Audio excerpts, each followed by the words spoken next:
You may find yourself wanting to get your fitness back on track, but then self-doubt sets in. Your inner voice begins saying things like, I'm too old. I'm too out of shape and I can't do this. My spouse wouldn't like it if I took the time to work out and get myself back in shape. Fitness is for other skinny, young, healthy people. These are all limiting beliefs that you may have. Well, today, I'm going to take the time to walk you through some of these limiting beliefs and provide you with some insights on how you can best defeat them. Let's dive in.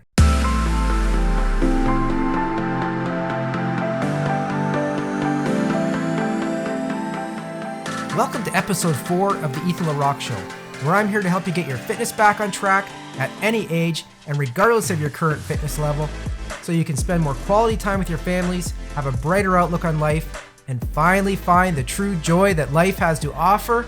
I'm your host, LeRock. I'm excited as always today to be hanging out with you, as I know you could be spending your time elsewhere, but you see the true importance of taking back your health and fitness. For those of you who are listening on Apple Podcasts or Spotify today, thanks for listening and sharing your comments and reviews, as every voice counts. If you're watching on YouTube, I look forward to your comments each week. The likes, the engagements, the ideas you come up with, because it really does motivate me to help you more and gives me ideas for future shows. Life is what we make of it, and we get to spend this beautiful time together today. Today's episode deals with a huge roadblock that many people have, the challenge of self-doubt. But before we jump into the deeper discussion, if you find yourself looking for a new and exciting eating approach, something that is livable and very doable on the long term, then you may have heard of this eating approach I developed called Automate Your Plate. This is an eating approach that I developed, that I talk about in my book, and that I teach in my online course. It allows you to eat more frequently than you ever have before, all with less time and with less effort. Others that I've shared this with have had great results. And today, I'm offering a free step-by-step checklist that you could begin using today as your very own quick start guide for automating your plate. It takes everything I teach about automating your plate in my book and in my online course, and it simplifies it into a step-by-step simple checklist. And that's it. It's amazing, it's easy to follow, and I'm giving it away today for free.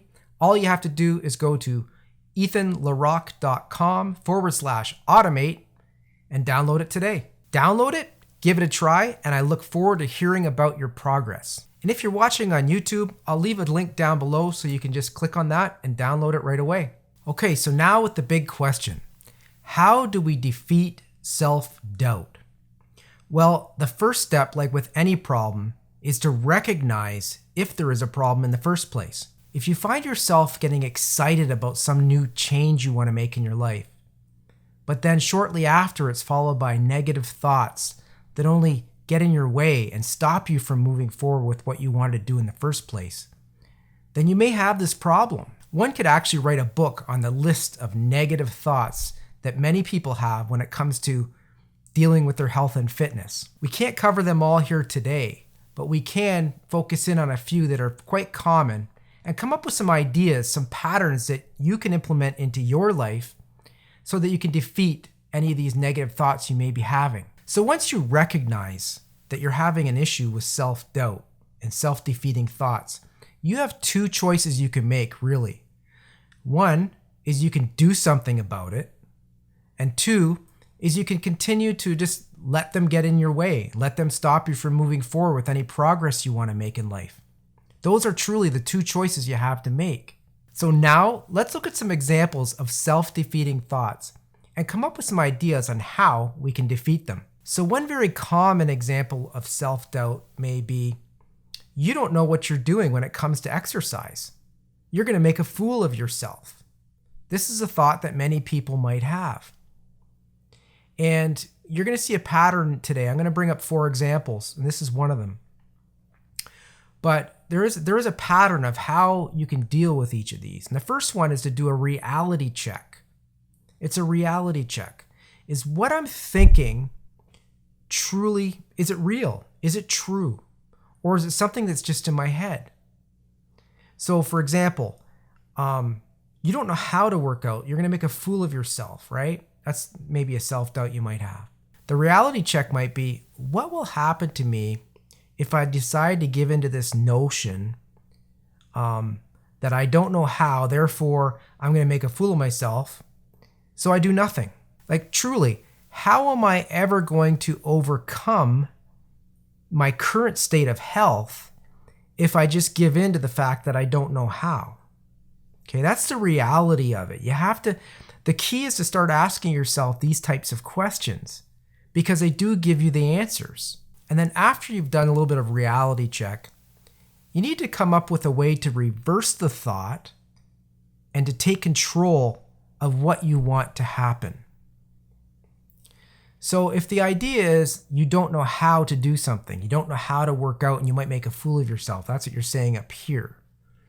The question should be is, how can I learn how to do something, an exercise, for example, for this example, and how can I make it so I can learn it quickly, I can learn it efficiently, and I can implement it into my life in slowly step my way into it so that I can become good at something, so I can know how to do something, and so I won't make a fool of myself.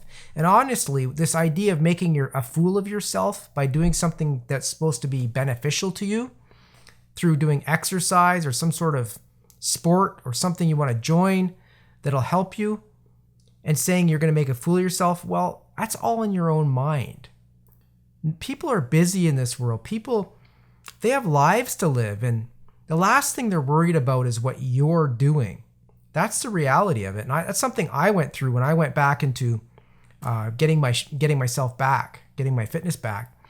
I remember going into the gym, and in my mind, I was thinking, these guys that I used to work out with, they're huge and they're all in great shape, and I'm this big ball of fat.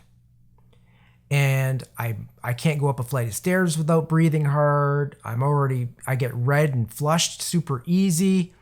I can't lift the weights I used to lift. What are they going to think of me? And these were self-defeating thoughts. You're going to make a fool of yourself. Well, what I did is I said, what can I do that is simple to follow? What kind of workout can I put together? Because I work out in a gym.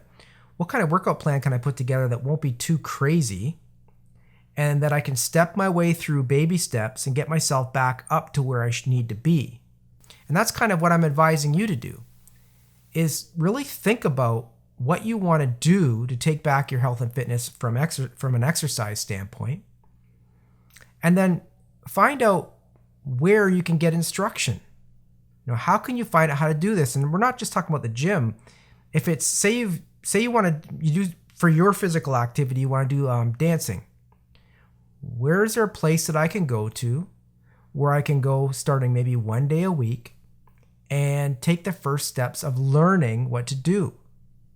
You're not gonna make a fool out of yourself, but you have to start somewhere. And that's the reality of it. And how am I ever going to become good at anything if I stop and let embarrassment get in my way of finding out how to do something? And then reverse the thought and take charge. So another self-defeating thought may be, and it's a common one, trust me, I've trained many people, I've spoken with many people on this. It's this notion of, I'm too old and I'm too out of shape. Who do I think I am? I should act my age. Well, again, you need to do a reality check. What's going to happen to you 10 years from now, 20 years from now, 30 years from now if you do nothing about your health and fitness? That's a question you need to write down. Get out a journal, write it down. What's going to happen to me if I do nothing? So the next thing you need to do is, reverse the thought and take charge. What are other people that are older, let's say, doing in order to take back their fitness? Am I the only person in the whole world that's this age that thinks there's a problem and wants to take charge of their health and fitness? What can I do safely that won't injure me and let me ease into this thing, so I can get my health and fitness back? Maybe it's just walking at first. Maybe I start out by just committing, getting out my planner and writing down Monday, Tuesday, Wednesday, Thursday, or whatever days work for you. that I'm going to dedicate an hour to go for a walk. If that's how simple it needs to be, and that's what you need in order to feel good at your age, then you should do that. And would taking the necessary steps to get back in shape have a positive effect on how I can interact with my family? Would it take the stress and worry away from my loved ones? These are the kind of questions you need to ask yourself to reverse your thought and to take charge. The same can be said for another negative thought you might be having. You may be saying to yourself, well, I'm way too out of shape. I'm too far gone. There's no way that I can get this all back. I'm just not healthy. I'm severely overweight, and there's just no hope for me. Well, let's look at the reality check. What will that kind of thinking do for you? If you believe that you're too far gone, too far out of shape, then what's going to happen to you if you do nothing about it? That's the next question. What's your future going to look like? What are your chances of becoming healthy if you believe that you're too far gone? You're too far out of shape, so you're not going to do anything. What's going to happen to you in 10 years, 20 years, 30 years? It's the same as the old age question. It's not good. And you really need to ask those questions. And then you need to reverse the thought and take charge.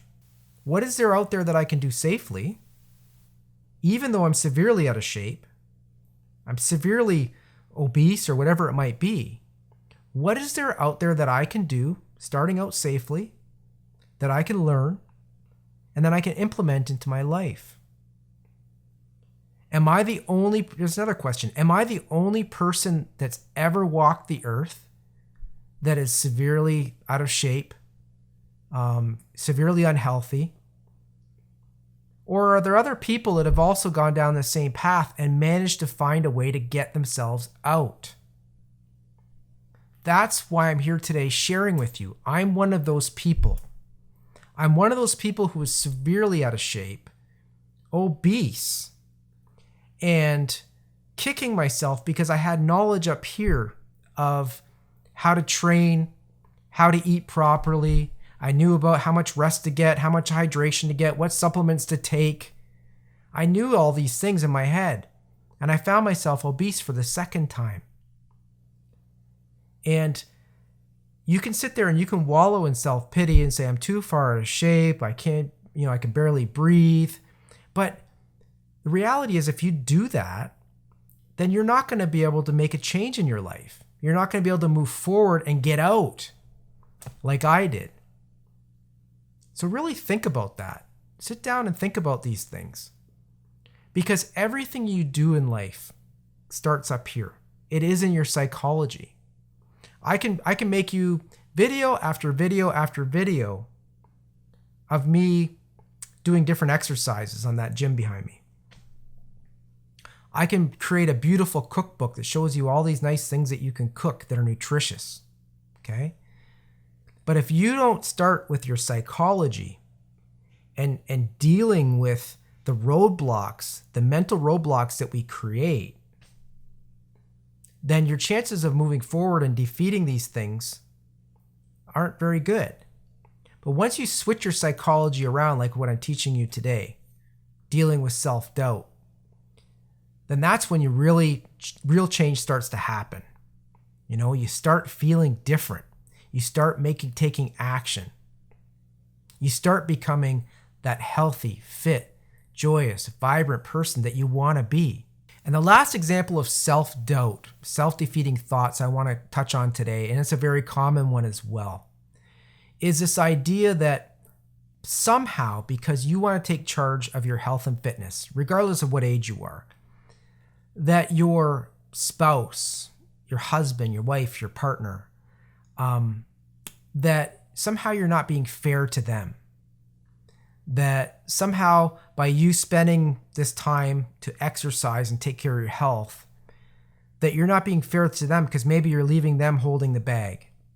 Maybe you're leaving them having to be with the children for an hour. Or maybe you just feel some guilt about it. And it's a negative thought in your head. And as you're thinking it, you think, well, that would just never go over. That wouldn't be fair. And you use it as an idea that just snuffs out any hope you have of getting your fitness back and doing some sort of physical activity. Well, it's the same as all the other three examples. You need to do a reality check. Is it fair? Is it fair or unfair for you to spend an hour, let's say? And that's all that's what I teach. I teach an hour or less where you're doing, some sort of physical activity where you're recruiting your muscles and building strength. And then a couple days where you do some light and gentle cardio for 30 minutes. That's if you're really overweight and obese. If somebody who's just looking to lose a few pounds, then you can get away with like 3 days a week. Sometimes I work out 3 days a week or 2 days a week sometimes.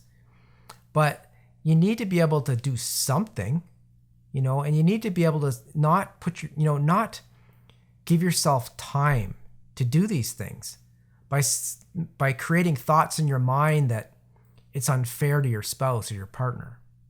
So that's the reality check. Now you need to reverse the thought, right? And you need to take charge. So I believe my spouse is going to think it's unfair or they're just not going to have it. Well, the first thing you need to do is sit down and have a conversation with your partner and say, I have an issue with my health and I need to take care of it. The other thing you need to do is, what does your partner think about your health right now? Are they happy with your current state? Do they think everything's fine? If they do, then you need to have a discussion about how you feel. And if they don't, then you need to know about that too. Are they worried about you? But regardless of how they feel, you need to have a discussion with them.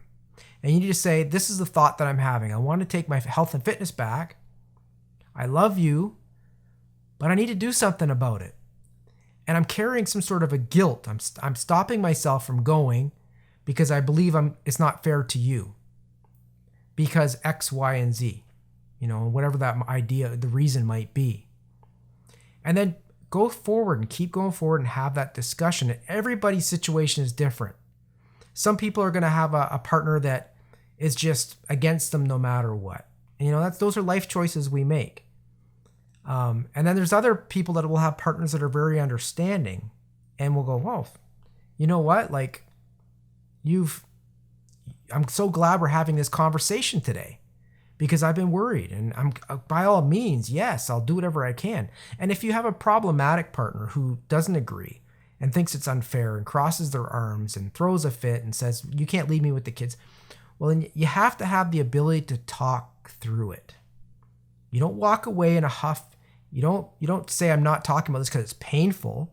I'm going to avoid this because it's painful. You need to find a way. And remember, you love this person. That person loves you. That's why you're together. And what can you come up with as a compromise? What can you come up with as a compromise? That's reversing the thought and taking charge. And you come up with something like, I want to have an hour. You spell it out, make it clear. It's not something that's just kind of all over the place. You got to have a plan. You got to create a plan in your schedule and say on Monday, Wednesday, Friday, I'm going to do 1 hour doing this thing. You hear my dog barking in the background. But we're going to do this thing 1 hour, 3 times a week. And in return, you can do whatever you want 3 times a week for an hour, and I'll take the kids. And you work something out. Or even cooler, this is something I highly advise. What can we do together to get our health and fitness back on track so we can feel better? So when we go on our vacations, we can feel nice. So that maybe we can spice our life up a little bit. That's a positive way to deal with that negative thought. The thought that it's not fair if I decide to take charge of my health and fitness. What are the positive aspects to your relationship if you were to get your health and fitness back? How would your interaction with your spouse be? Would it be improved? Would it be better maybe? Are there things that you'd be able to do that maybe you can't do right now? Or maybe that you don't feel comfortable doing right now? Well, this is a great opportunity. That's another great example of reversing the thought and taking action. Now, I wish you the best of luck dealing with these negative thoughts. I know they can be a lot to deal with, but if you use this pattern that I just taught you in dealing with each one that comes up as they come up, and like I said, there's a myriad of different self-defeating thoughts we all have when it comes to taking back our health and fitness. So if you use this pattern, I really think it will help you, and you should be able to see some good change if you do it. Again, like everything I teach, you have to actually take action. You have to get out that journal. You have to write down the questions. You have to ask the tough questions. You have to look deep inside and up here. What am I thinking? What are my thoughts? The answer isn't in the gym only. The answer isn't in the diet only. Those are less important than your psychology. They are important. They are. And I'm not going to say they aren't, but they're less important than the way you're thinking. And once you nip that in the butt, you'll have a great advantage at getting what you want in life, taking back control, getting your health and fitness back on track so you can really feel invigorated, have a great foundation in life, so that you can have a good starting point of building your life and being happy and healthy. And part of that is eating properly. So if you do want a new and exciting eating approach, again, like I shared earlier, I did develop an eating approach. It's in my book, and I do teach it in my course online. It's called Automate Your Plate. It's one of the key directives in my book. But what I did is I put together a free checklist that you can download today. It takes you through step by step on one page, a simplified checklist that you can use as a quick start guide that actually will take you right through and will get you on this new eating approach so that you can actually start benefiting right away. And I'd really advise that you do download it because it is something that has made a significant impact on my health and fitness and other people I've shown it to. So you can go to ethanlerock.com/automate and you can download it there. It's an instant download and it'll come right up and you can follow it today. So if this video today helped you in any way, please leave me some comments. If you want, you can leave me some likes and share. It helps the algorithm. It'll help get my message out there to more people so I can help more people. But I appreciate you being here today, and I appreciate all the feedback that you do give me, because I do go through the comments and it does give me ideas for future programs. So I guess with that, I will leave you today, and I really wish the best for you. I know self-defeating thoughts are a challenge, and I hope these tools that I just taught you can help take you through and get you through the hump so you can move on to the next exciting thing that you have on the horizon. Until we meet again, stay healthy, be happy, and live your life with intention every single day.